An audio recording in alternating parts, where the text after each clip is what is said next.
So, yeah, do you want to start? Just a small introduction. So I'm Thiago from Working. Like I said in the morning, we are a co-working space or a shared and flexible office and we start this business 1 year ago, just 1 year ago. We are very young, but we have a dynamic team, and we start this with the goal of creating a community where you can share your ideas, meet people with the same interests, generate and create synergies between people and companies among people, and that's our main goal here. And that's why we chose Mario and DeNites to do this kind of events here, because this is what we are looking for. In the building, we have three spaces, one on the top floor, one on the first floor, and this one that we are here. We're supposed to have this talk inside our mini auditorium, but we are too many to do that. We thought that we're going to have like half of the people, but this was a last minute call to do the talking here. And if it's transparent, we have like 2,000 square meters of offices, around 30 companies and 270 users using our space. But I will leave this tomorrow. Maybe we have a surprise to share with you, because we have probably a new space and related to the Web3 ecosystem. And I just want to thank you all, your presence here. We're really glad to have you all here. And so thank you and enjoy. But I don't know, we have a networking section, not a networking session, Yes, with some drinks afterwards. But Mario will talk about that. Yeah, sure. So, my name is Mario. I'm the CEO and co-founder of Taikai. Taikai is the host of this event. So, if anyone doesn't know what Taikai does, in a nutshell, we do hackathons and companies. So, we're a platform that does that. We want to scale our vision, but if you Google us, you'll find out more about what we do. So, I'm here to actually speak about DeNites. So, DeNites started last year as kind of a movement from Web3 founders. We felt like we should leave an impression when people come from outside of Portugal and visit us, like to Web Summit or to Live Lisbon or to other Web3 conferences out there, to get to know the ecosystem and what we do. So we started by doing that, and it was kind of like after parties of main events, and we started to evolve this model to actually bring more educational material as we're having here, like talks, workshops. That's our ambition for this season that just started with this event, and also co-working sessions, because I believe it's also important for people to get to know each other, work together, etc. So this is like the motto of the season 2. Again, starting with DeNites Porto here. There were already some events in Braga that will probably happen in Braga as well. Nuno from Subvisual is the one that is hosting those, if you want to talk about that. And there's also 2 other guys that are part of the leadership team of DeNites DAO, and they're based in Lisbon and doing events in Lisbon as well. So the idea is, as I mentioned, to turn this into a DAO, make it collaborative, make it easy for anyone that wants to host DeNites events. And I would say that our biggest event planned for this season is going to be DeNites Week. So DeNites Week is going to be a set of co-working sessions, talks, parties, and some other stuff that we will include that will happen during ETH Lisbon, Web Summit, and all of these days, like the blockchain month in Lisbon, that is going to be end of October, beginning of November. So this is like in a nutshell what DeNites is. I hope you enjoy this session, but before jumping into that, so speaking about the little surprise that Thiago had, I actually gave a teaser today, this morning. Personally, I've been in this space long enough to know that there is a true community here in Porto. I actually want to make sure that it grows. So Thiago offered me an opportunity to build something that I believe is quite relevant for the space, which is to create a physical space, so a crypto hub in Porto here in Working. So we're going to yeah, on the top floor. So we're going to have it real soon, and so if you're interested in knowing more, just speak to us, our team, or Tiago's team, and we can guide you and we can sign you up for the wait list and all of that. So this is like the biggest surprise. I'm sure that we'll all benefit of having a physical space because it's where the connections happen more frequently and be able. So enough talking. I know you're excited to hear about our panelists today. So let's move on with the main topic, which is DAOs. So that's the main topic of the discussion today. Is the top floor going to be a DAO or? It might be. It might be. I'm trying to buy the NFT right now. We can discuss that. Yes. So starting by introducing people here. So Hugo on my left will be the moderator. Is a secretary at Institute New Economy. Then we have on my right Ines Silva, which is a contributor for Athena DAO. You probably know her also for Women in Tech and some other movements that Ines is involved. Ines is quite active in the tech space and now in the Web3 space, mostly this side. I know that she probably will engage with that later on. So Ines introduced now Paulo Fonseca. Paulo Fonseca is a designer. That's the best way to describe it, right? Yes. A designer that designs designers, more or less, right? He's been quite active in the space for quite some time. My first workshop into this space was actually done by Paulo and another colleague of his back in 2017, I believe. So yeah, over there in Matzink. And Paulo is now working on RNDAO, is how it's pronounced, right? Yep. R&D? RNDAO, research and DAO, our branding is shit. And DAO does focus on research. And last but not least, we have Carbush. Not sure if I can pronounce his That's perfect. Yeah. Okay. Let's leave it at that. It's anonymous, anonymous focus. And so Carvus is part of a big DeFi project called Light of Finance, which is also DAO. So my objective for today was to bring people that actually know how to build and contribute to DAOs. And I'll stop talking now and I'll leave the floor. Just one thing, Mario, sorry. We have some bracelets to drinks and food outside. So Tomas have the bracelet, so we need all to put the one just to have drinks and food. Yeah. So at the end of the talk, make sure you go to Tomas. He has food and drinks on his hand, so everyone will want that.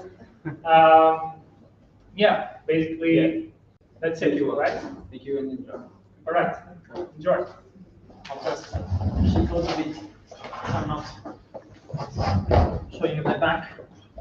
Very well. Thanks for the introduction, everyone. My name is Hugo, as Mario said, and together with some other crypto associations in Portugal, I work trying to make our country more favorable for the industry. So basically doing policy and trying to influence the government and other stakeholders to ensure they don't fuck up the nice ecosystem they have by chance created. And in that regard, I just ran from an interesting meeting in Lisbon. Hope to have news on that soon. That's why I'm dressed so seriously today. I apologize for that. Didn't bring my traditional black t-shirt, as you can see. And given that Mario provided already with some nice introductions, and before passing the ball to our panelists, I just wanted to understand here through a show of hands of who in the room will know how to define a DAO. Okay, who in the room knows what a DAO is. Does it need to be the philosophical question of how to define a DAO? Okay, so The ends are a bit shy, but I reckon that 2/3, even Barbara, they're impressed. So starting with that question, and this is out of the script, but that's the way this should go. Before having a chance to deep dive into some of the topics that you are experts in, what I'd like to know from each of you would be, in less than a minute, so in a nutshell, a couple of words or even a single word. How would you define the DAO so that we are able to see the different perspectives and the different angles of this very complex topic? Because everyone will have an interesting take on that. DAO could be just an association, could be just an informal group of friends who have dinner every month to rank the best franchising in Porto. It could be a football club, informal or professional. But in the minds of our dear panelists, who is the first one to take these bullets, to bite these bullets? I'm happy to do it. So, just because you're random. Yeah, almost. Yeah, I'd say a couple common things across all of the different examples that you got. And I'll go more on the actual more technical side of what a natural DAO can be. I'd say some common things to each different DAO is that there's basically an on-chain treasury. So there's an address, normally called a wallet, where there are funds, normally governance tokens for that DAO or any other types of funds, including dollars in the form of stablecoins or other types of assets there. That treasury is normally managed by governance, and that's actually the main role of a DAO, as we'll go over later today. But there's basically on-chain voting, where people have governance rights over that address, and that address can go much beyond just having capital. So it can also have a lot of permissions to interact with many different smart contracts in different ways. And so basically, people that are participants or stakeholders in that DAO, via holding the governance tokens, have power in the decisions that it makes. I'd say that's the most bare bones definition in terms of things that are actually needed to be a DAO. But then you can take this in multiple different ways in terms of finance, what I do, in terms of many other areas. So I think that's the most bare bone things that DAO needs to exist. That's quite a sophisticated definition already. The most bare bones definition is just the acronym, the decentralized autonomous organization. Totally. But perhaps Inez and Paulo, what would be the meaning of autonomous in that sense of the definition? Yeah, I can go. I think like instead of answering directly your question, I think like when I started looking at DAOs, actually a lot of things came to my mind. I felt like some of the things were things that we were already talking before. Like if you ever read reinventing organizations, where they talk about like new kinds of organizations, they talk about like being decentralized, where people can actually make decisions and contribute to the whole and the purpose of the organization. If you look at, like, for example, there's a really nice book that I read like maybe 10 years ago called Maverick from Ricardo Sedler. It talks about how he had this company and then he made sure that it was autonomous, like where people could actually be like more than employers to a bigger chain. They would actually be able to make decisions, be part of those decisions, and have the autonomy to do exactly what they wanted to do, more or less what they wanted to do. So when I started like seeing the DAO, like the emergence of DAOs, I felt like, okay, this is taking it to a new level. It's making sure that a lot of like what was a dream back then, that was like one day we will be able to not only work for these leaders, we'll actually be, or these CEOs or whatever, like we'll be able to actually be part of something bigger and be actually a more active contributor to that. But now we can do it in a scale that before wasn't possible. And I think what DAOs with the technology and blockchain actually brings is that the scale that before was completely impossible. And then like when you mentioned like I can be an association, can be a group of friends, that's true. But at the same time, we can go actually much beyond that. And I think that's actually my appeal to like what these organizations can do.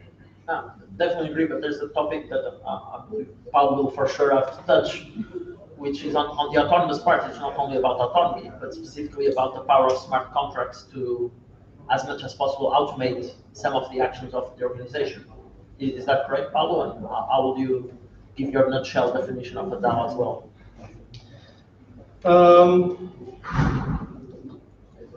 In R&D, we did a research project and we published a What's a DAO report that you can Google and read. But you had the technical definition, the organizational perspective of the definition. I'm going to try to give you some other type of definition that I call the philosophical definition. So to me, DAOs are to organizations as democracy was to monarchy. Can you repeat that? So that DAOs are to organizations as democracy was to monarchy. just writing philosophical. Because the whole thing about DAOs is that this is an idea that we can organize ourselves around in a new way. And we used to live under a monarch that would dictate everything in the old days, right? And then someone was like, oh shit, this is tyrannical. Maybe we should change this. Equality, fraternity, liberty. Lady topless in France. And then eventually democracy came. And maybe it's a better system. There's some crazy people out there that still say that monarchy is a better system. But, and I see that corporations today can be tyrannical as well. And maybe DAOs are the way to make it more democratic. Very profound. Just allowing a little pause here so not everyone absorbs. And the autonomous part of it doesn't really matter, as long as we agree on the rules that we should govern ourselves to. And then after we agree on the rules, sure, smart contracts and code can automatize all of that, and everything runs smoothly. But first we need to agree how to govern ourselves. And that's the other part. Yeah. I've always appreciated how DAOs suddenly made cool topics like governance to teenagers. Oh, suddenly I'm very concerned how to improve voter turnout. You're not just a 19 years old managing some DeFi project over a DAO. Very well. So thank you for these very interesting definitions. I think they have definitely laid the ground for the second part of our conversation. Some very crucial topics to the future of DAOs and to the understanding whether or not DAOs are the future of organizations. We'll get back to them. Before that, let's just dig a little bit deeper on your own expertise of DAOs.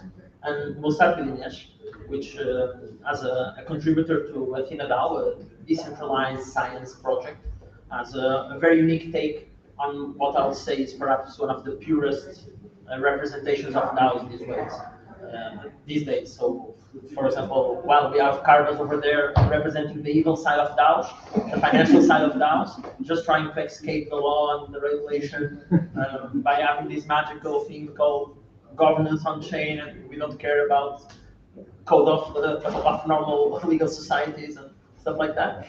On the decentralized science movement, we have some hope that humanity is not lost, perhaps. But I wanted to know a little bit more about that and whether this view is too naive or not, and whether the DeSci movement really has the power to improve the way we fund science instead of just like waiting for the government to invest in science or waiting for Elon Musk to invest in science. I'm not sure if everyone is actually aware of what DeSci is. Like DeSci is decentralized science, and it comes from open science. So if you are like a researcher, the way it works right now is like you have to get funding to do your research. That funding requires that you actually apply for grants. Grants come either from public or private organizations, and you spend maybe more than 50% of your time actually writing grants, and then the other 50% of your time actually doing the research. But then if you want to keep on growing your career, you have to publish papers in scientific journals that the only actually job is curation. And basically what they do is like you apply, so like I have this paper on a specific thing, you send it to them, and then they say like, oh, okay, we are going to publish, but for you to publish, you need to pay X amount of dollars.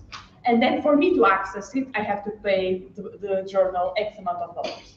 And so basically there is I actually realized that the best business in the world is it's journals, scientific journals, because it was just like you ask researchers to be the editors for free, you ask researchers to be the reviewers for free, you have researchers pay you to publish their articles, and then you have researchers and students pay you to read the articles. So that's the situation. So that led to some projects being created over the years to actually So one of the most important ones is Sci-Hub, where you can go and you have the research papers there for free. But that's against the law, and they are always changing jurisdiction and the domain because like they have it's not allowed.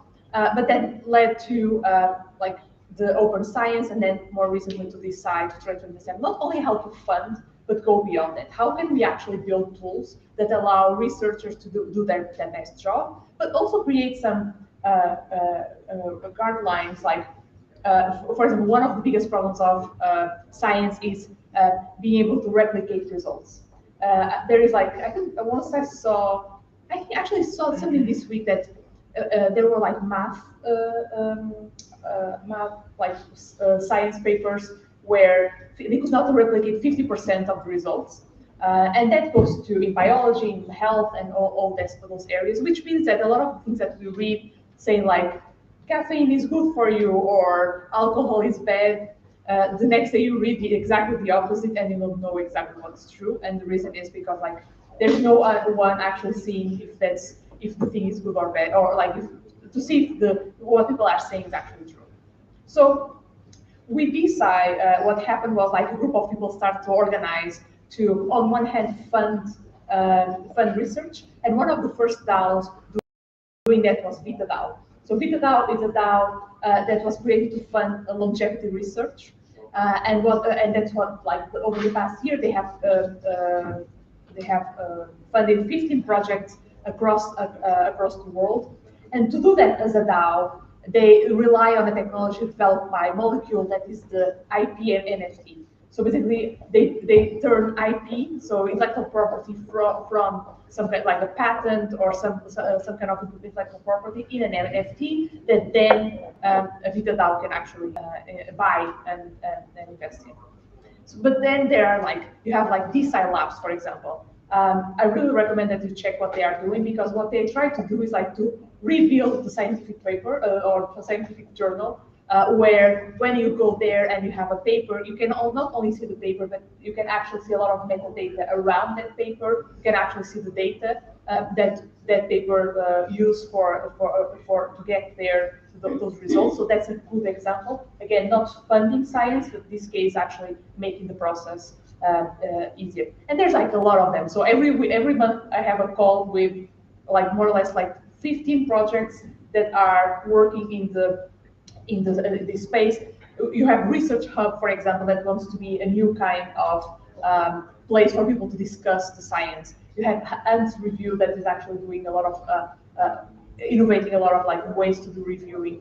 And I'm also working in a smart contract research forum that we have a project around peer review, where we try to experiment with new incentives, like how can we incentivize researchers to do peer review in a different way than they are right now. They don't actually have any incentive, but how can we actually build something around that? So this is the space. And this year I went to Berlin and I met a group of women in DeSci Berlin, and then we realized that we all felt more or less the same issue, or we were at least aware of the same issue. That was women's health research is completely underfunded. Femtech companies are very underfunded, and so we thought about like why don't we come together, create a DAO that invests in research, women's health and women's reproductive health research and drug discovery. And so basically what we have been doing is working on the science side, but also on the investment part to basically build a DAO that will allow us to do that. Yeah, and I think that's it. Cool. So combining the power of incentives and the ability to collaborate. Yeah, I think like in our case we have I would say like two different focus. On one hand, we have of course the investment side. So we want to, as you mentioned, like create incentives, but also bring women together to fund the research on topics that actually we care about.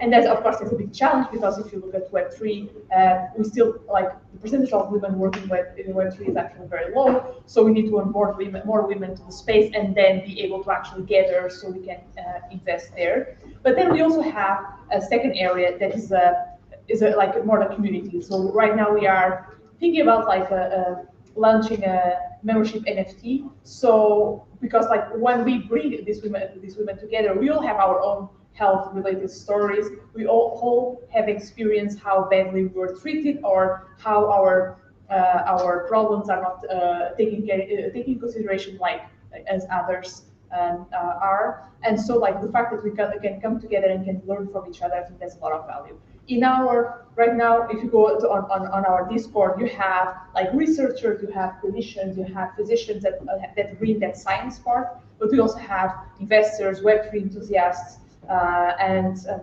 operators that are also looking for that part, that like that knowledge, that peer-to-peer collaboration and support, and that's why we are also seeing this in these two ways. Right. So, Carlos, sorry for putting you in the spotlight before. We'll shift a little bit to your side, but you'll have your chance of defense now. But before that, the second question to the audience, because I forgot to ask before, not only who knew what a DAO was, but who here is part of a DAO. And it doesn't count if you are part of something on Telegram, that just adds DAO to the end of the Telegram channel. So who here is part of a DAO? 4, 5 people, just 5, 6. We count DeNites as DAO now. It's a very like emergent DAO for sure. Yeah. And it doesn't say DAO on the Telegram channel. That's a problem. Yeah, he's renaming it right now. So yeah, good to know. We hope that number increases as also the tools and the infrastructure for DAOs gets better and easier to use, because it's still not easy to make a DAO and organize people in the DAO, but it's also not easy to go and make an association ahora. It seems easy. It's not in ahora for sure. It's easier than the DAO, much easier actually. Yeah, kind of. But so back to the financial side of DAOs, which was where DAOs were born, back with the original DAO, which was ACAD, and that created the first major Ethereum fork, and then was charged by the SEC for securities fraud. But not to say that Lido is potentially a subject of the wrath of the regulators soon, but tell us a little bit more about why is Lido a DAO, and what are the benefits of being a DAO? How will you compare this financial part of the DAO side with the rest of the evolving landscape of DAOs? Yeah, I think that's an awesome question, because a lot of times when we're working in areas that receive a lot of hype and a lot of attention, there's a natural tendency into thinking that these are one-size-fits-all solutions, so that everything should be a DAO, every company should become a DAO, and stuff like that. Especially during bull markets where everyone's making money, everyone is kind of right in terms of the results that they're getting from the things that they're doing. And so one thing that I always try to do is questioning myself on stuff like this, to try to think about, from first principles, why should the place that I'm contributing to be a DAO instead of an LLC or any other type of non-profit or for-profit company? And there are actually good reasons for that, which is great, because otherwise it would just be a sandcastle, right, where it was just something that was built on hype. And the reason is that, can I also make a poll of the audience? So who here is familiar with DeFi in general, so decentralized finance? Perfect. So basically, I think one of the first areas where DAOs actually got product market fit, so where they actually are delivering more value than other traditional forms of organizations, is actually in decentralized finance, in DeFi, where we basically have protocols which have financial products, for example, an exchange or a money market where you can borrow and lend assets, or in our case, a liquid staking protocol at Lido, where the best way, in my opinion, to govern a protocol like that is actually via DAO for very specific reasons. So basically, a DeFi protocol is simply a set of smart contracts that live on a blockchain, in our case, on Ethereum mostly. And those smart contracts sometimes have to be governed. And this is like the key thing, where ideally the promise and the vision for decentralized finance is that we could have financial infrastructure, so DeFi contracts on some given blockchain, where they wouldn't need to be governed at all. So they would just work 24/7 without any human action on them. And that is actually the case on a few contracts. For example, on Uniswap, the contracts are completely hands-off in terms of the team not having control over changing them. And that has multiple benefits. And to govern one of those contracts, if it was fully hands-off from humans, there wouldn't be a need for a DAO. It could just live on chain, and just people using them for the actual product that they were delivering. But then there are multiple situations where we actually need to govern a few parameters for them. And Lido is a case of that, and many others are a case. For example, who here is familiar with Aave, for example, a money market on Ethereum?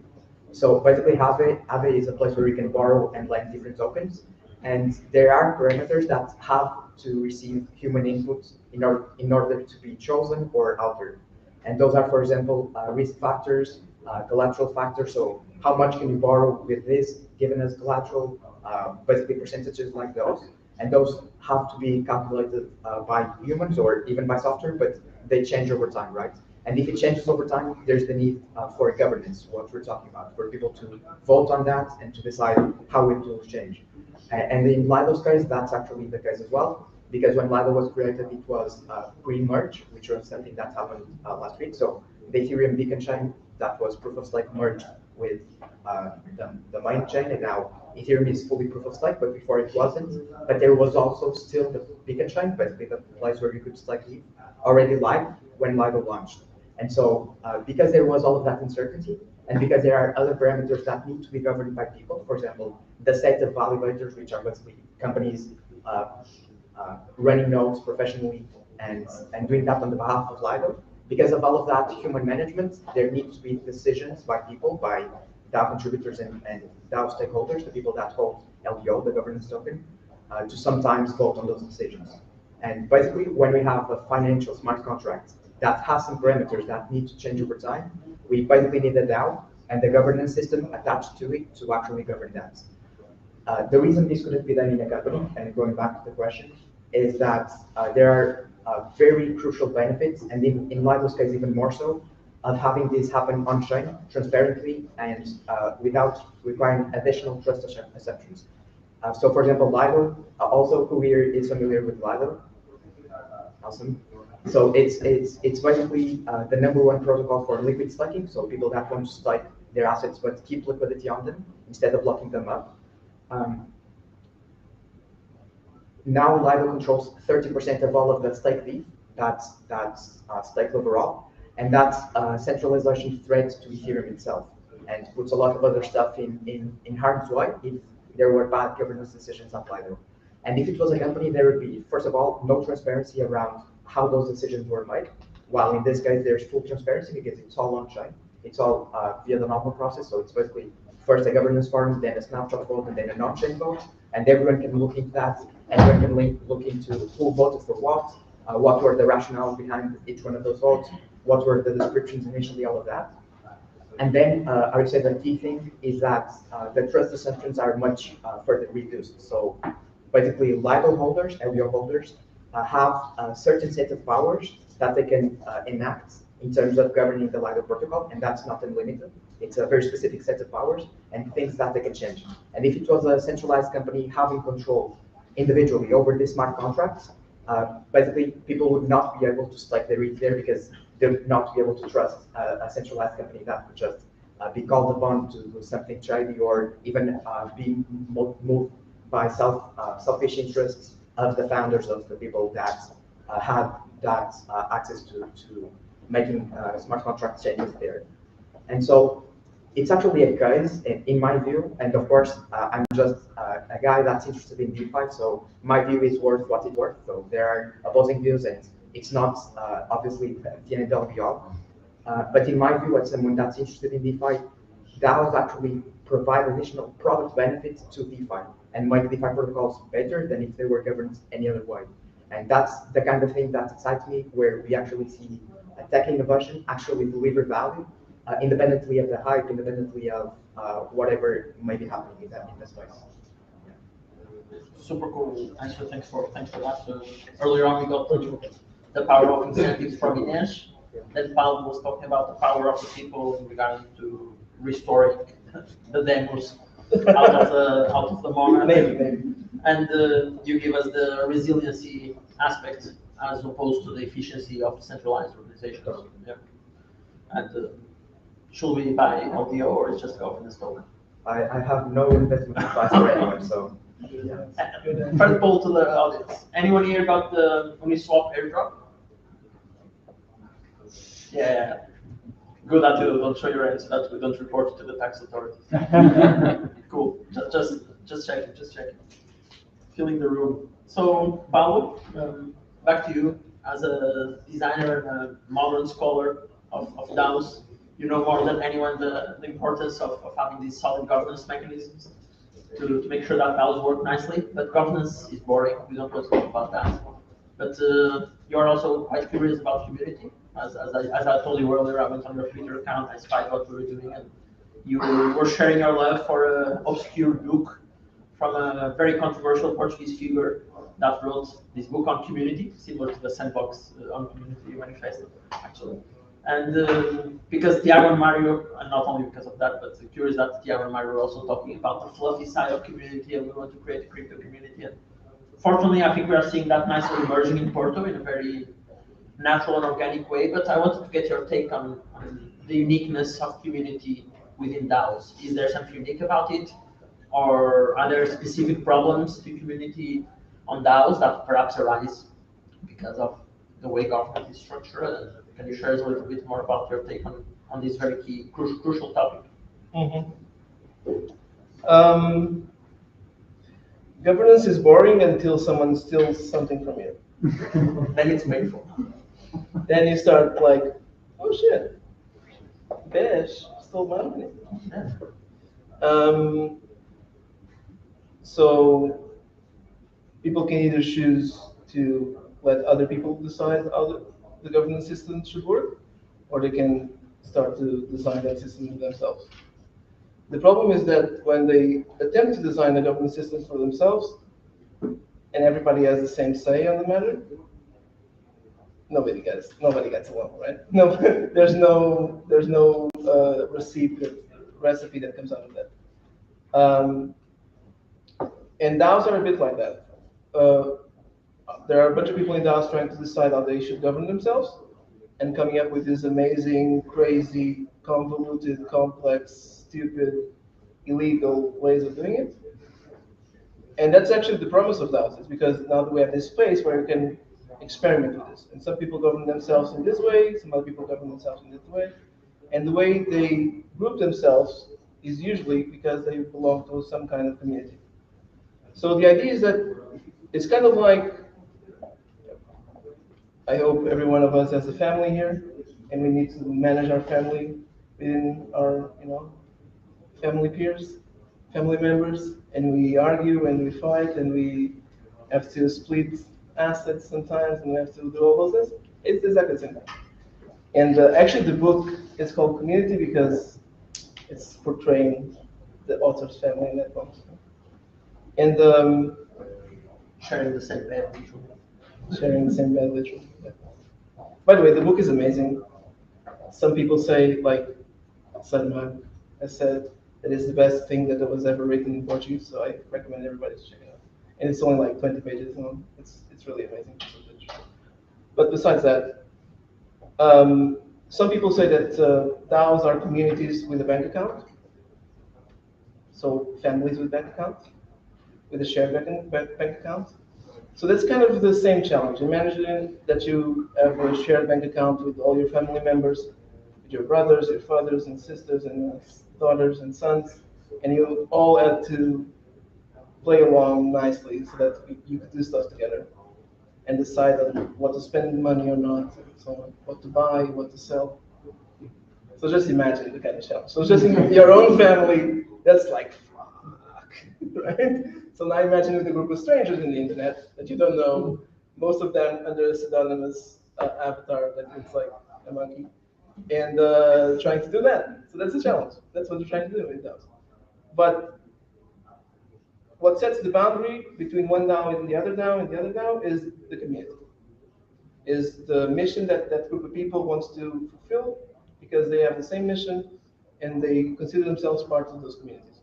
And this could be a small community of 5 friends that want to organize a dinner or a trip or a party together, or larger group of people that wants to build something, or an even larger group of people that wants to create a nation state on India. And DAOs theoretically will be able to empower that. So the way I recommend people to get into DAOs, given that almost nobody here is part of a DAO, is to start from community. Is to think about what are the things that are important to you, like for example, women's reproductive health, and find your own tribe and see if there's a tribe already. If not, create your own, and then join that tribe, and then try to not kill each other while we're trying to decide to govern ourselves. That's kind of the recipe to engage with us. Okay. Yeah, of course.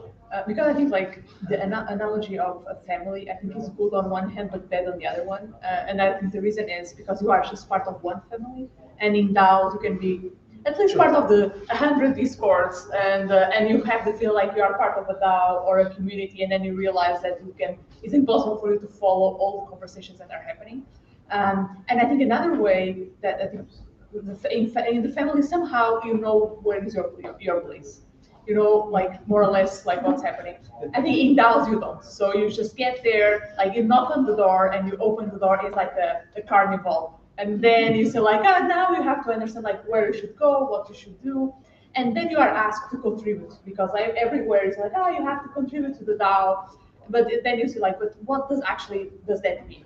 And how can I contribute? So actually I spent a lot of time this year talking about the path to contribution, like how can I make sure that when I get somewhere where people arrive to a DAO, they know exactly what's expected, more or less expected from them, and of course like they can take that and go wherever they want to go. But at the same time, I know that there's a lot of barriers for anyone that wants to join a DAO to actually understand like, okay, so where can I actually bring my skill, my skills? And of course, if you are a Solidity developer, there's plenty of places where you can contribute. But if you are like me, like with like more like marketing, communication, project management, community management background, it's much harder for me to actually understand like where can I add value. And I think that's again a different way of looking at families, because in families more or less we know what is expected. Yeah, you're right. Let me just add something.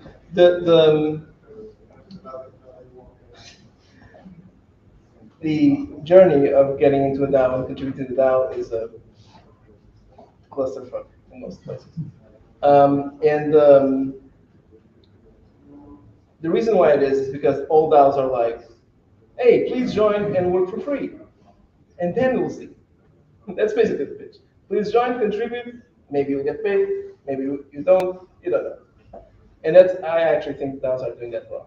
I think DAOs should be like, hey, come on in, this is my house, this is my party, you're welcome in my party. Are you hungry? Hey, have some food. Are you thirsty? Hey, have some drinks. A little bit like the DeNites system. Exactly, if you have more food, exactly. And then you should go like, oh, by the way, what can you do? What can you produce? What can you contribute to? Okay, now we have this part of the house where you can do that. And I think DAOs are still very much on the mindset of like, we just need to get people in for them to contribute so that we can have a workforce for free for a bit, and then eventually pay them somehow in still undefined and unpredictable ways. And I think that comes from the mindset of we need to get rich, so let's get the community around this. Let's make them work for free. Let's make them buy our token, and we educate the community like that. And we that created the DAO, we get rich, which is not the way. Can I add some? Of course, this is the topic. Yeah, awesome. I have kind of a different view here in this last topic, which is that I think that a lot of people that work in crypto in spaces like this are very philosophically driven by meritocracy and values such as those. Sure. And I think that, for example, a lot of people in DeFi and in other places inside of crypto work pseudonymously online, and I'm one of those cases. And at least in my case, the main reason for that is that I want my results to speak for themselves instead of my background or where did I study or what did I do before or my age. And so I think that it's reasonable for people that come into a new DAO, especially if it's a very established protocol in our case, or a very established project or a very large DAO, to just start contributing for free and starting to add value for free. I know that's hard. I did it in the beginning and it was hard.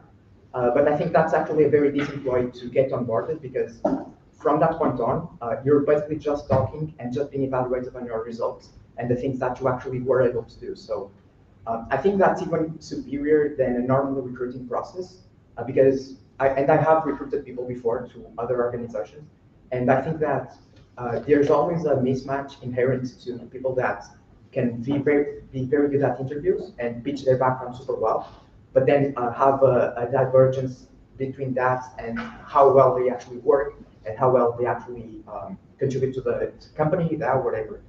And so I think that actually having some proven results before actually being paid is kind of a reasonable expectation for people that want to go into one of these largest projects. For example, that at Lido, like a lot of people in DeFi would like to work in a protocol like Lido, right? Because it has a $2 billion market cap. It's one of the most important protocols for Ethereum, in my opinion, and there are super interesting problems to solve there. And so one of the main ways people actually get onboarded to Lido is just that they start contributing for free, either in governance or community management, marketing, or even in tech itself. And then people notice them because from that point on, it's just a conversation about what they actually produce instead of what they're saying they will produce, right?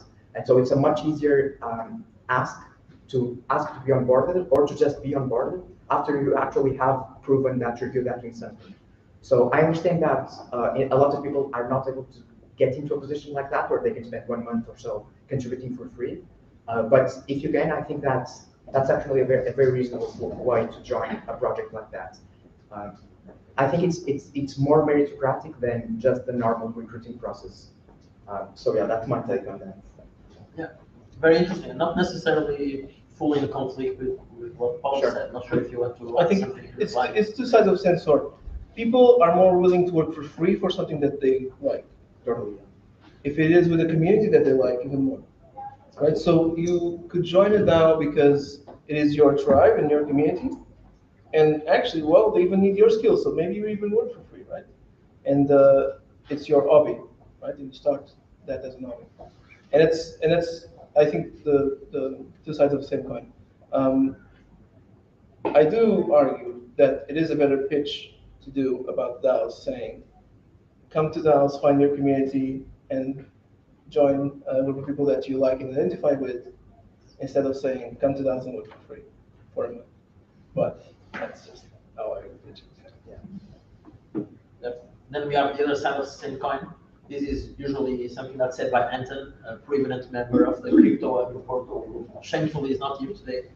And he typically says that a crypto DevOps guy or girl, but usually a guy on DevOps, works for free DAOs at the same time because he's just being paid like fulfilling bounties here and there, and no one knows because he's Anna.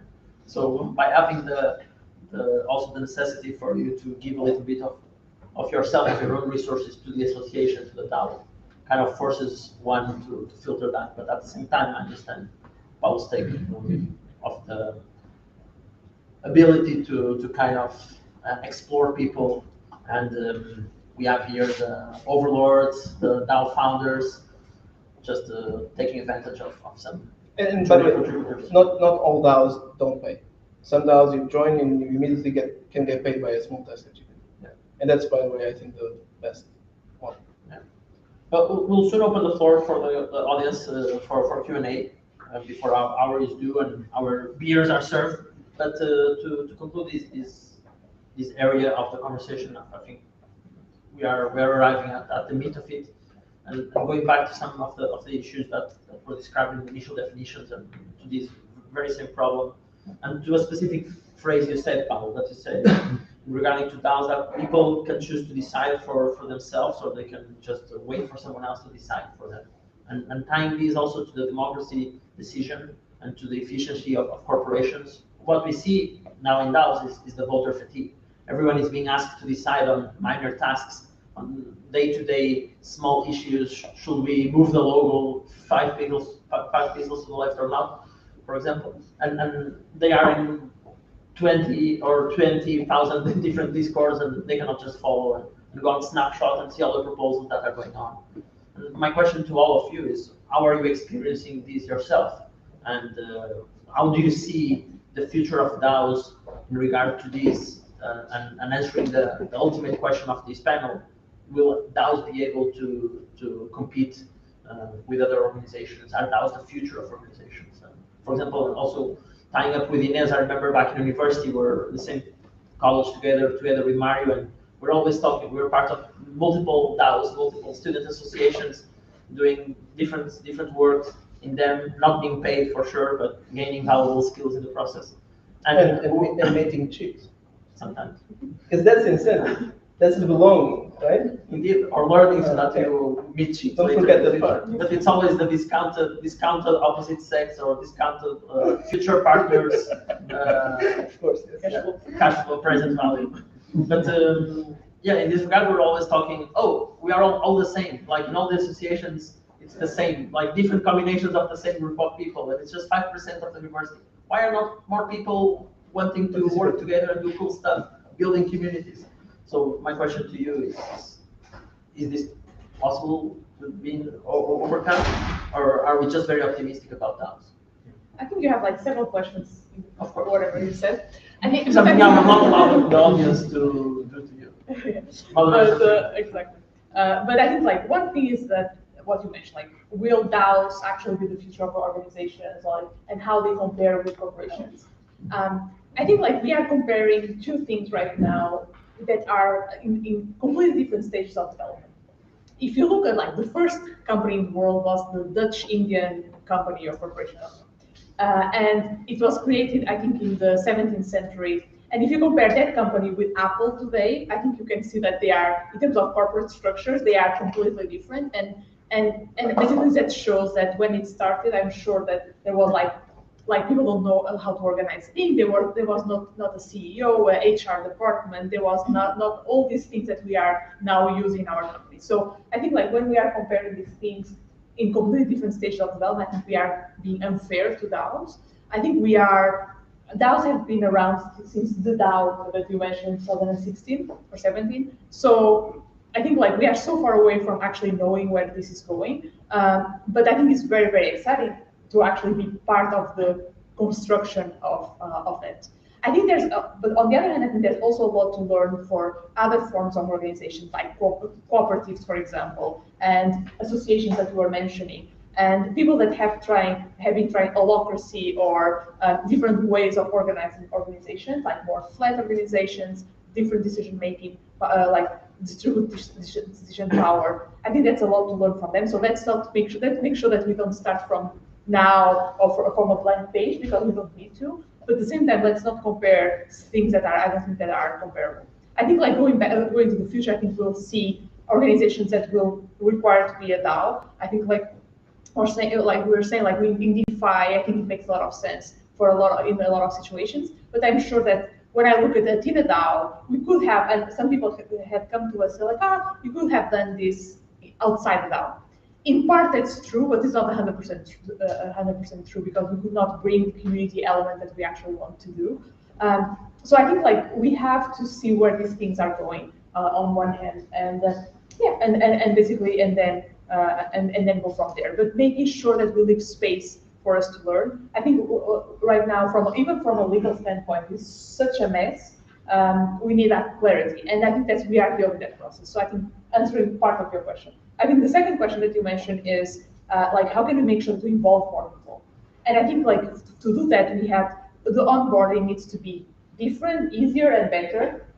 Right now, if you want to like really onboard into a DAO, you have to have a wallet, and those things are not necessarily hard to create or have, but they are also not easy. A lot of things we have created a number of artificial barriers that don't need to be there, just because we don't necessarily care about user experience. So I think like we need to be better at doing the onboarding, and then like what we were mentioning about contributing to the DAO. I think we need to make sure, because I think we talked about people not being paid and working for free, but I think sometimes like even if I want to work for free for a DAO, sometimes that's not easy, because there's like no way of me like understanding what's happening.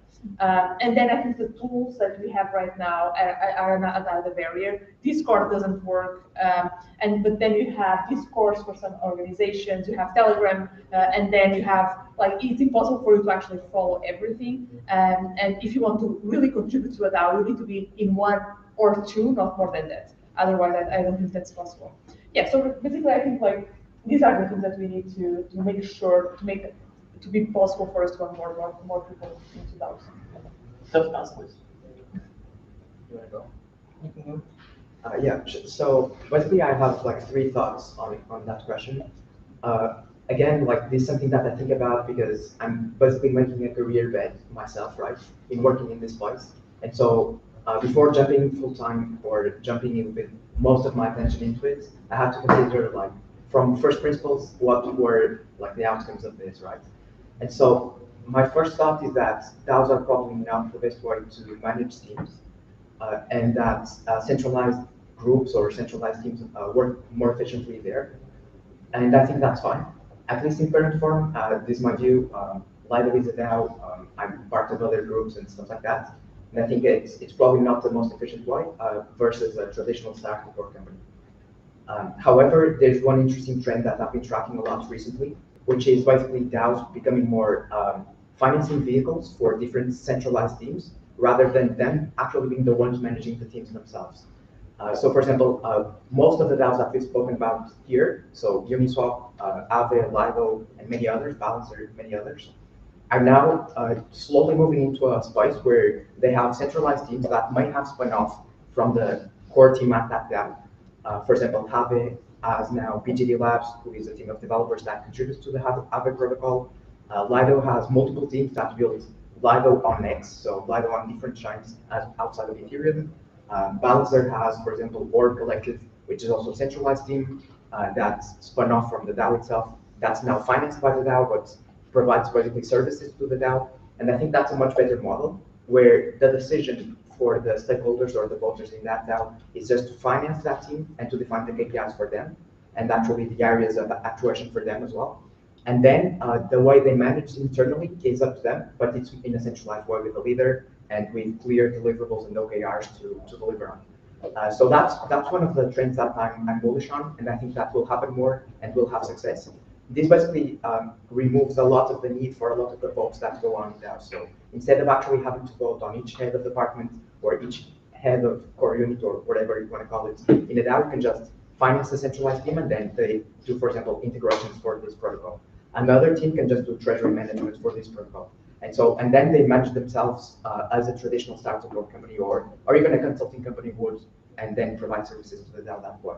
I think that's one of the trends that I think can happen in DAOs, and that can be helpful. And that's more, the DAO and the voting on the DAO becomes more of a capital allocator rather than the actual management of day-to-day operations of different people working there.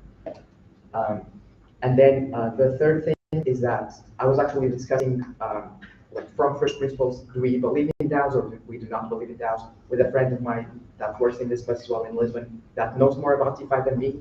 And he was actually not believing in DAOs long term, and I am believing in DAOs long term. And the main thing there is that I think that we can be bullish on DAOs long term as a way to organize work and to organize people, even if we don't really like the way they're structured now, right? And coming back to Vinny's point, initially, it's that now it's basically like a chaotic zone where a lot of different things are being experimented on, and that's perfect, right? Even if most ways of organizing DAOs fail, that's totally fine, because we just need one or two things to be discovered inside of that chaos to then become the main way that we do things. And so even if I don't really like the way most DAOs are organized now in terms of managing people and delivering results, I think that has very little bearing on my long-term view on DAOs, because we don't really have to bet on the current status of them. We can just think that amongst this chaos and the experimentation, that something will emerge that will be defining a new paradigm for work. So that's kind of my view at the moment. Paulo, give us the summary. I was trying to make it.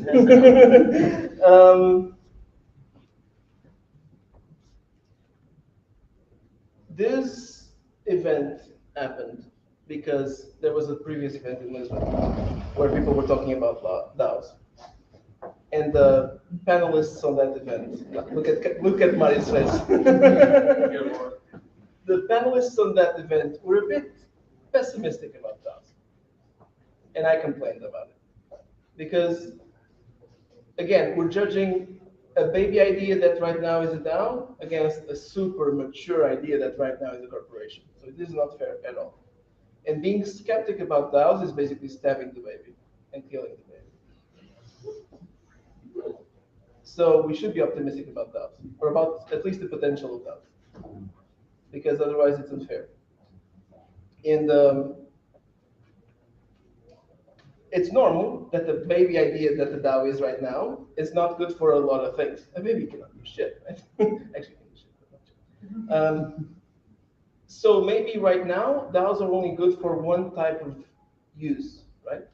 We cannot just like, oh, I want to do a startup, I'm going to do a DAO. No, you want to do a startup, do a startup. Don't do a DAO.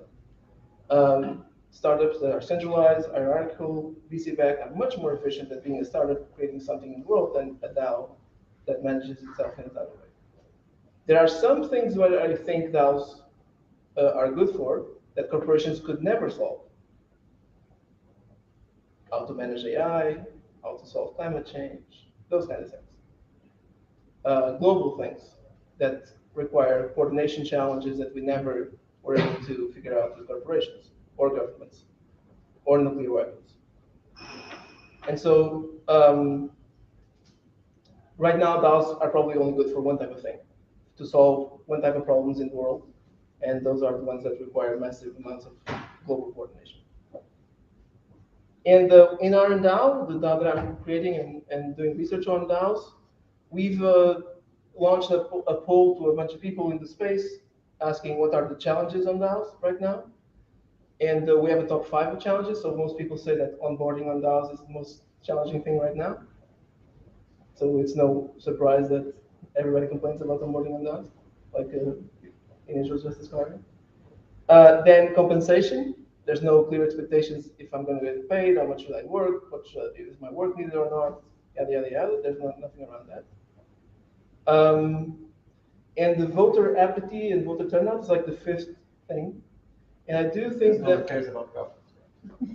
I think it's the same reason why people don't vote on normal elections, right? We have abstention in Portugal, like, I don't know how much now, but 40-70%. it's not going down. And there's a reason why it's not going down, right? So it's the same thing. If people don't feel they're being heard, they will not vote. If people don't feel that their voice will not lead to change, they will not vote.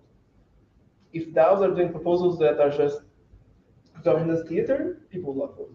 That's what happens. And so voter apathy is actually a consequence of a much larger problem, which is groups of people playing the governance theater, pretending that everybody has a say, but actually only a few powerful ones control everything. That's actually the main problem. And Carlos, sorry, almost. Carlos' point of there are some things that work better centralized than decentralized.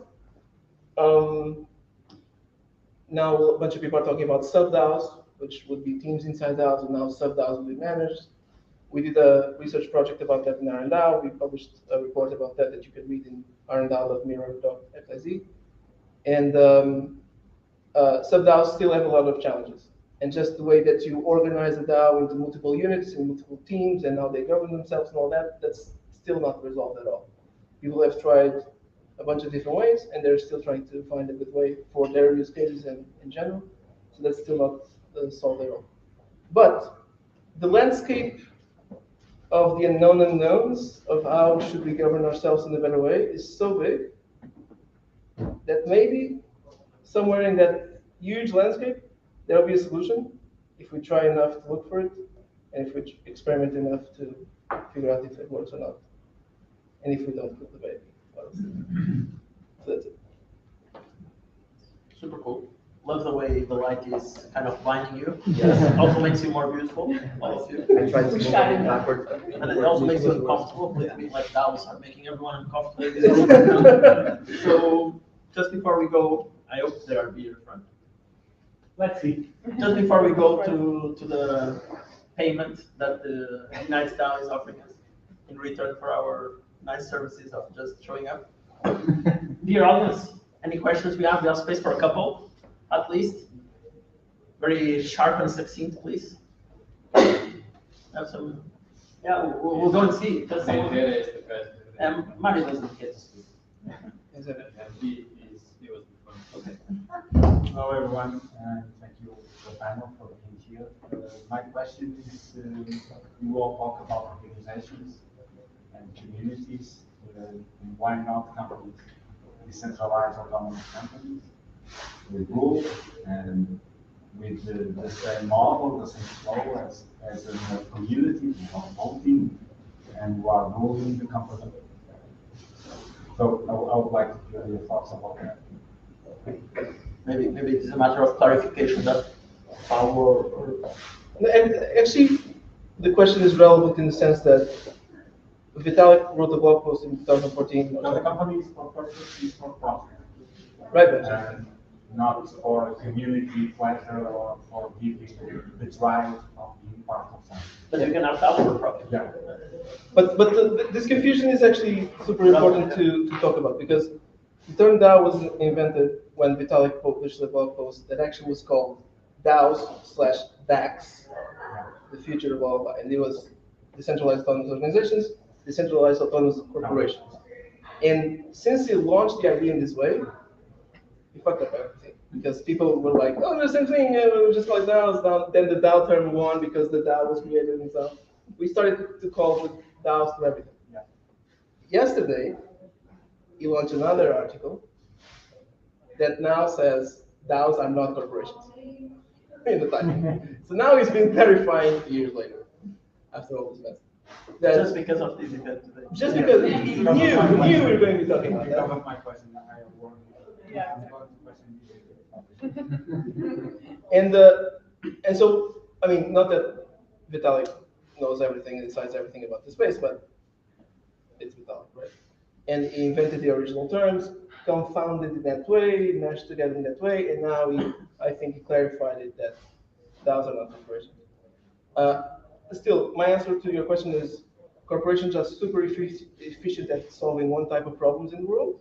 DAOs are meant to solve some other problems.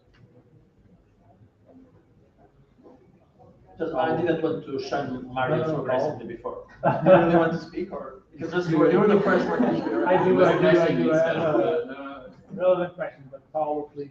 I have a lot. Yeah, just one. So around I was very much interested around the topic of participation and spirit.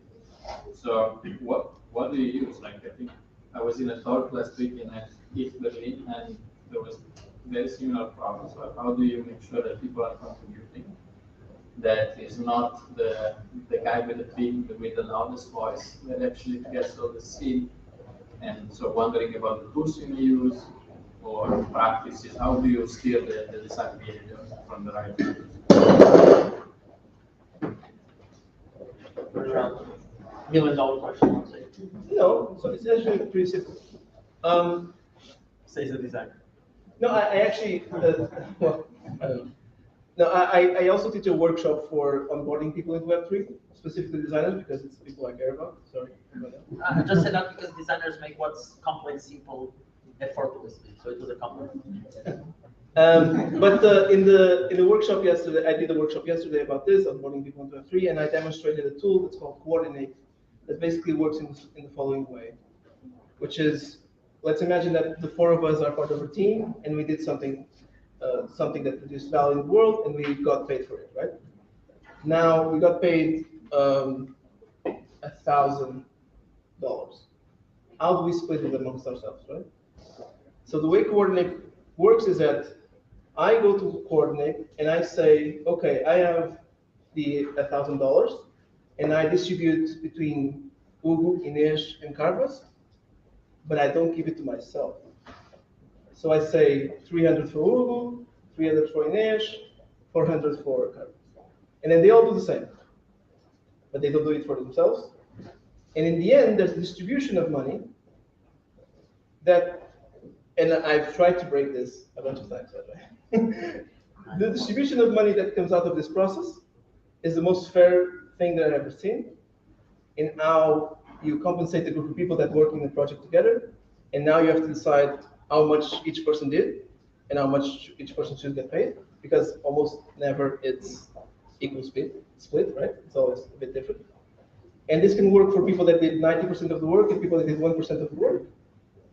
The only way this doesn't work is if some of us doesn't participate in distributing the allocations. So if we all participate, I think it's totally fair. It's the most fair thing I've ever seen. So you're trusting everyone details. No corruption.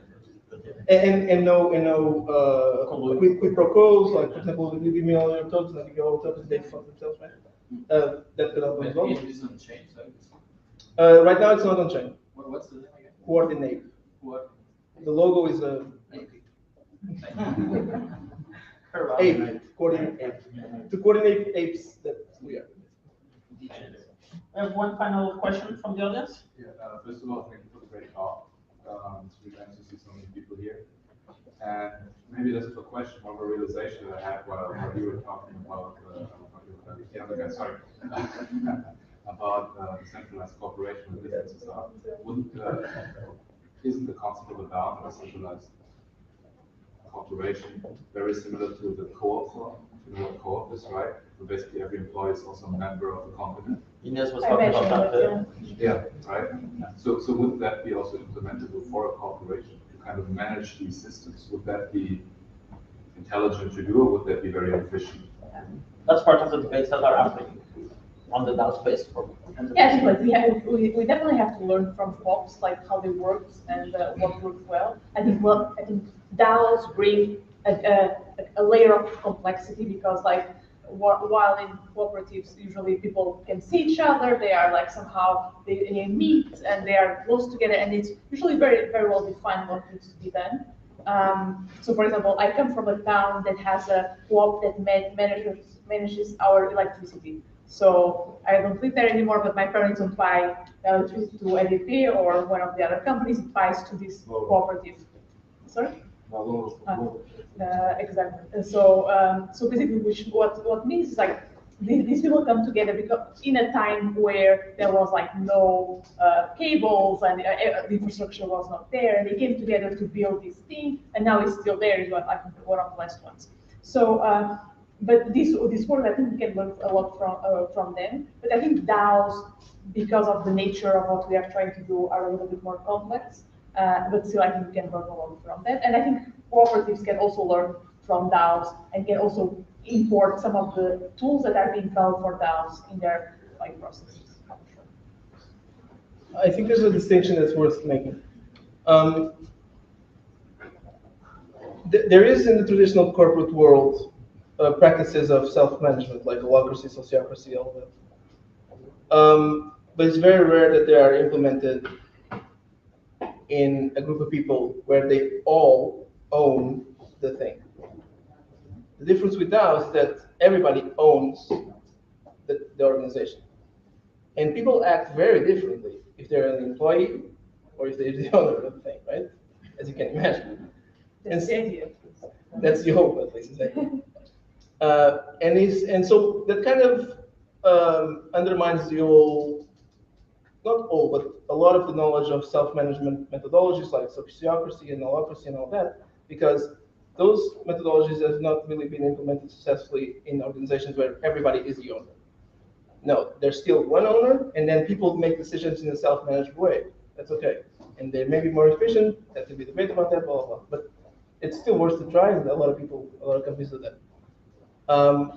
But the ownership is not distributed. Cool thing about DAOs, which makes them more similar to cooperatives, where actually everybody owns the thing, right? Is that the ownership aspect is there. Now, what's the advantage of DAOs over cooperatives? Is that if you have the rules in a smart contract, nobody can steal away the money, which happens quite a bit in cooperatives. Yeah, can I add something? Of course. To that? Yes. A couple of thoughts on that. I think it's a relevant question. I think that, first of all, back to your point where you mentioned that in a cooperative, everyone owns the equity, let's call that, or the ownership of that organization. and you mentioned specifically everyone that works there owns it, right? In a DAO, not all people that work there have to own a piece of the DAO, right? So it's I think of a DAO like as a much more bare bones instrument that you can shape in different ways. So it can be that everyone that works for a DAO owns a piece of the DAO, but it can also be that it isn't like that. So people can work for a DAO, just get paid in dollars or whatever else, and not The actually. opposite, right? You can have, you can own part of the DAO and not work there. Absolutely. So it's a much more malleable instrument that you can just shape that way, but also in many other ways. And then I think that you're mentioning like why isn't like a DAO cooperative or vice versa.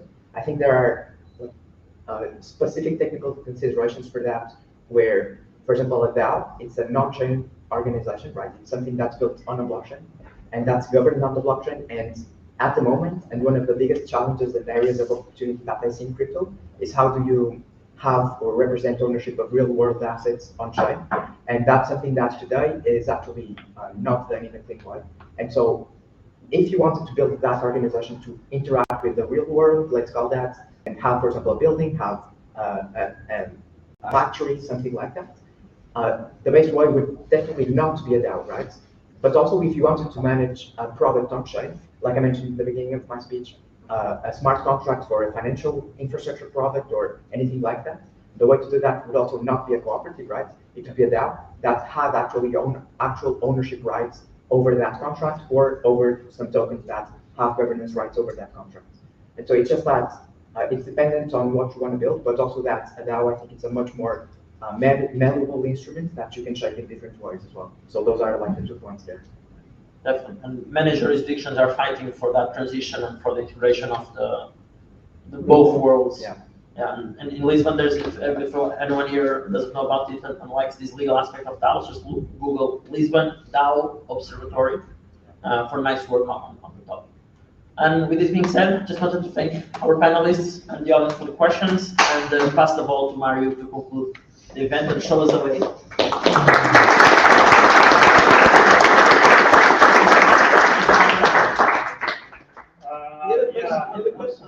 Okay, so the big question is, But all of you. they cannot answer. Okay, so a question for the room, right? So all of you mentioned like working for free in DAO, one of the main problems. Carlos also mentioned the recruitment process. I don't want to shield my project, but my question for you is, doesn't bounties and bounty tooling solve that in a way? Yeah, for me, No, come on. yeah, in my opinion, bounties are actually one of the best tools to do onboarding that way, right? Because there's much less commitment from an organization to onboard a person full time, and you can just test different kinds of contributors on smaller tasks that have a beginning and an end instead of an actual contributor that's there full time or spending a percentage of their time on a continuous basis. So I think it's definitely one of the biggest tools.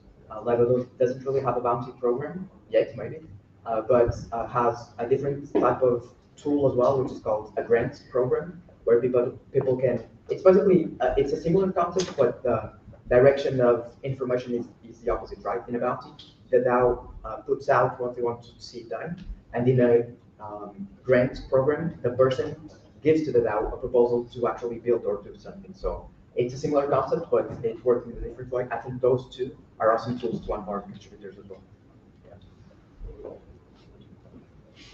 If I answer the question, that's going to be right. That's what we want. Come on, come on. No, I think bounties are kind of a cancer in DAOs right now, because especially if you use it for onboarding, because it sets up the tone of the relationship as a transactional relationship. You come into this family, you do a task, you get paid, that's it. Just like in the old days, wanted, dead or alive, bounty, 10,000. You can go ahead and kill him and bring his head, you get the money. I don't think bounties are a humane way to work. And they should be replaced by something better. I think it's That's really. what they call bounties. That's what they're called bounties, exactly. And it's in the name, it's no surprise for anyone. We're just like brushing over the fact, what do you mean by bounties? Like bounties? Yeah, bounties, yes. But for example, I'm working with this organization, Smart Contract Research Forum. It's not a DAO, but we are using bounties to onboard, not onboard in the sense that you are mentioning, in terms of like having people to do jobs, but we want to onboard researchers into Web3 by asking, basically what we are saying, like we are paying them to do things that, like summaries of Web3 research, Small for tasks. example, small tasks. But small tasks that there's value for the people that are doing them, and also value for us, of course, but the bounty is a way for them to actually understand more about like what's happening in Web3 space. So I think in that case, I think that's I think it's a little bit different from what you were mentioning, but it is a little bit different. We will talk about it. It's just like that. Because we don't need the people. We don't need people to do that work. Actually, we just like we want to onboard Giving them. the money for free, calling it bounties, Bounties. just for them to come in. Yeah.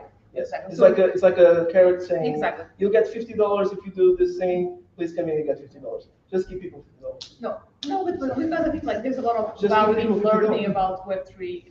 Just give people $50. Can I just add something else? So I think that Like, you'll just have to face the wrath of the people. it's super quick, just to cap it up. I think that what you mentioned is perfectly fine to doing it now. I think it's much better than to just give it $50, right? Because you're actually in the process of doing work for Athena, and in the process of actually producing a small piece or whatever, they'll get a lot more context on the organization, how people work. So even for recruiting purposes, I think it's fine.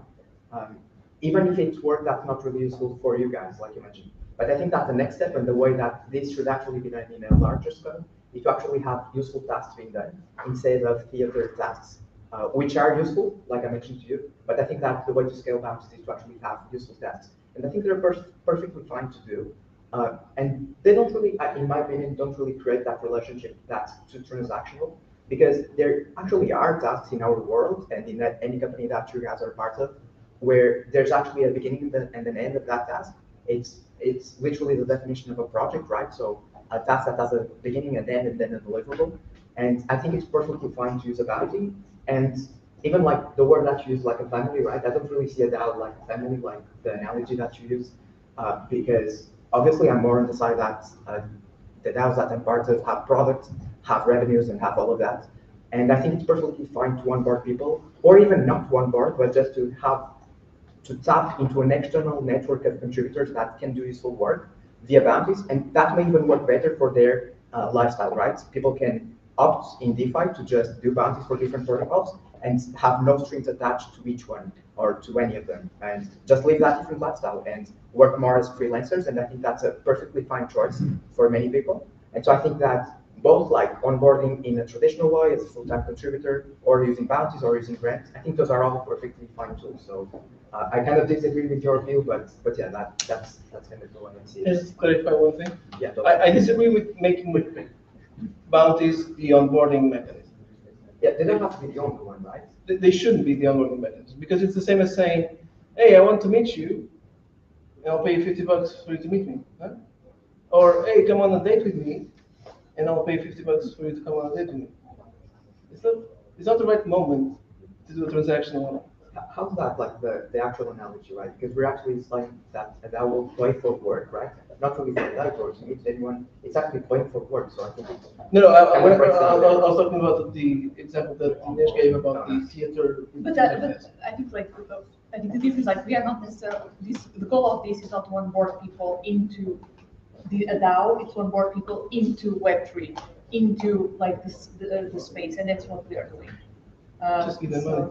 PayPal used to onboard people into PayPal and just give them money. Create a PayPal account, get $10. That's it. That's how it works. If it is a marketing tactic to attract people, just give people money. It's good to have this kind of divergences. I Yes. suggest that the people who agree with Paulo drink their beers with the right hand. You have a real vote of beers. That's why we'll be able to continue the conversation. Yeah, so wrapping this up, I'm sure you're all thirsty and your stomachs are rumbling. So yeah, just some final notes. Just wanted to thank all of the speakers here. I think that they did a fantastic job, but it's not my job to actually decide that. So if you want to give some feedback at the end, please do, and we encourage that. So important stuff. kiosk set. Yes, kiosk 3 is right next to Okay, it. so kiosk 3 is right there, so you can leave by this door and just turn left. That's the only thing you need to know. If you don't have a bracelet, then you should catch one with Tomasz, because otherwise you won't be able to get your drinks. And also, as a reminder, so physical crypto hub here, if you want to. He's asking for if the food can get done. Okay. Yes. Yeah. Great timing, right? And yeah, that's it. Thank you all for coming. Hope you enjoyed this. If you can just talk about a little bit about the idea of the crypto that we have like in our teams. If anyone wants to have more news on the next week, because we're gonna have news to share. And if you have interest, just tell us. We have like a little form. You just have to sign it, and we're gonna send you the news next week. Okay? So talk with us. Exactly. Just that. Exactly that. Thank you. You're very simple. But yeah, that's it. So let's drink up and have some food. Right. Thank you all for coming.